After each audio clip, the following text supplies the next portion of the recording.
Le ministre du Travail et de la Sécurité sociale du Cameroun, mis au courant de l'esclavagisme en vigueur dans un magasin de grande distribution à Yaoundé, s'est rendu sur place pour s'enquérir de la situation. Nous sommes le 4 mai 2026. À l'entendre à l'issue de la visite, ce qui se passait là était intolérable, une abomination devant l'Éternel. Mais ce qu'il ne disait pas, c'est que ces pratiques esclavagistes n'avaient rien de nouveau au Cameroun. Il y a 23 ans, des pratiques pareilles avaient été dénoncées dans l'entreprise United Transport Africa Cameroun, UTA, une multinationale qui en 2003 était installée au pays depuis 50 ans et opérant dans une demi-douzaine de pays en Afrique.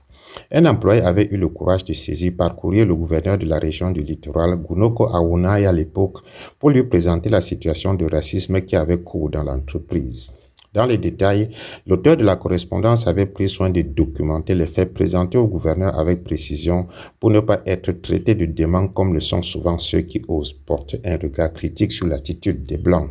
« Mets-toi loin de moi avec ta puanteur de nègre pour me parler », ainsi s'adressait à un employé le directeur général Carlos Almeida. « Ferme ta gueule de merde, tu ne dois pas contredire ce que je te demande. Cette peau blanche, en désignant son avant-bras, montre que je suis plus intelligent que toi. » Propos de Anunziatou, coordonnateur des travaux publics s'adressant au chef de carrière de Djungo. Un jour, un employé qui excédait demanda à l'un des patrons blancs, M. Barata, pourquoi il se mêlait un peu trop de sa vie privée.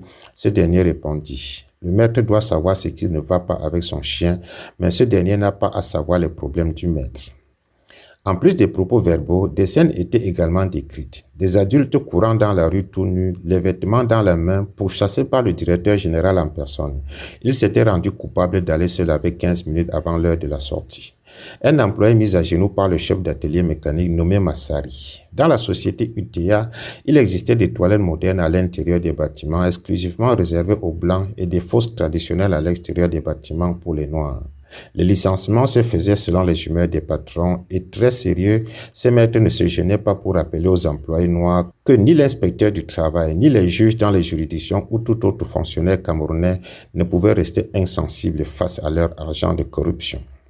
L'information avait en cette année 2003 fait la une des journaux comme Le Messager et La Nouvelle Expression. Le gouverneur de la région du littoral avait alors instruit une enquête approfondie. Les dirigeants de UTA avaient été entendus par la police, une plainte formelle déposée contre le directeur général de UTA Cameroun, Carlos Almeida, mais ce dernier fut subitement muté en N'Djamena comme pour le soustraire à la justice, et l'affaire fut enterrée au propre comme au figuré. Toutes les maltraitances subies par les Camerounais sur leur propre sol étaient passées par perte de profit. L'État qui devait les protéger avait failli à sa mission. À l'époque de l'indigénat ou du travail forcé, les bourreaux avaient au moins une justification dans leur conscience, c'est qu'ils étaient en terrain sauvage où il fallait apporter la civilisation à ceux qui n'avaient aucun droit. Il fallait les traiter comme des animaux. Mais officiellement, la Déclaration universelle des droits de l'homme de 1948 avait remis tous les hommes au même pied d'égalité et les indépendances étaient supposées remettre les choses en ordre chez les précédents indigènes. Les Noirs qui reprenaient leur indépendance devaient se protéger entre eux, en principe. Mais du côté de l'administration, on a fait du surplace. En 2003 déjà, le négrier de UTA se vantait de bénéficier d'une totale impunité devant la justice et l'administration camerounaise, très sensible à son agent de la corruption. En 2006, on restait dans le même schéma. Qu'est-ce qui a fermé les yeux de l'administration du travail dans le centre pour que l'élection des délégués du personnel n'ait pas lieu à Sino-Maquette? Si depuis 23 ans au moins qu'une affaire d'esclavagisme en milieu de travail a été médiatisée au Cameroun, le fait reste encore si banal, c'est simplement parce qu'il n'y a jamais eu de volonté politique d'éradiquer le mal, le soigner à la racine, pas juste mener quelques actions d'éclat comme une sortie ministérielle avec des grandes déclarations ou l'arrestation en grande pompe des dirigeants. Les Chinois savent qu'ils sont en terre étrangère et ne peuvent se permettre certaines pratiques sans s'être assurés de la bénédiction des autorités locales. Aucune autorité locale ne leur dirait ouvertement d'aller battre au fouet un employé, mais pareil message peut se lire dans les attitudes et les commentaires que font les agents de l'administration.